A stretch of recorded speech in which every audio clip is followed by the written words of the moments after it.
Tucson Festival of Books is a wonderful place to meet people who are other writers, publishers, agents, editors. You can take a look at all sorts of different things.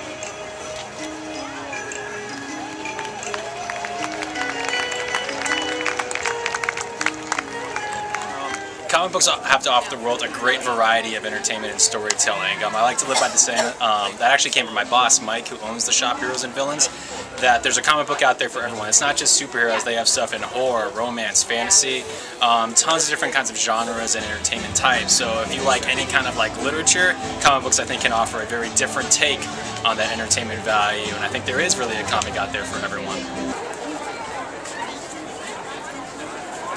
My favorite comic book that I'm reading now, well, I'm an old school kind of superhero guy. I mean, I've loved Iron Man since I was a little kid, which is funny because when I was a little kid, I liked Iron Man and no one knew who Iron Man was, and now everyone knows who Iron Man is, so it's like a fantasy of mine that kind of has come true. So the Iron Man series coming out right now is really good, and the Green Lantern series, funny enough, is also getting a movie, is also one of my favorite ones out right now. So.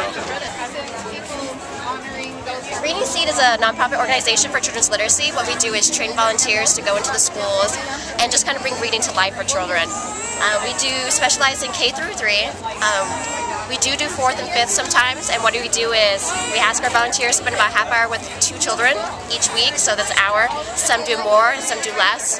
And we get donations, free books. We're giving free books to the children, so our volunteers can give books to the children. Because a lot of times kids in our schools don't have books at home, so it doesn't help with them, continue to read. So we provide that. We have a lending library where students, our volunteers and teachers check out so they can read to the children.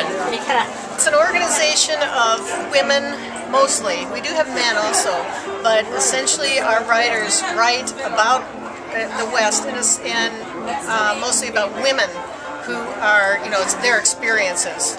We have books that are contemporary, historical, all genres. We have poets. There are cookbooks here. We have all sorts of writers from everywhere. I write middle grade books. So mine are about for ages 9 to 14, and they're kind of Nancy Drew type mysteries that take place in a wilderness area in Montana.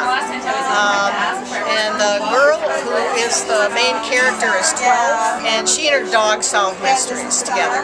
I think there's a writer in everybody, I really do.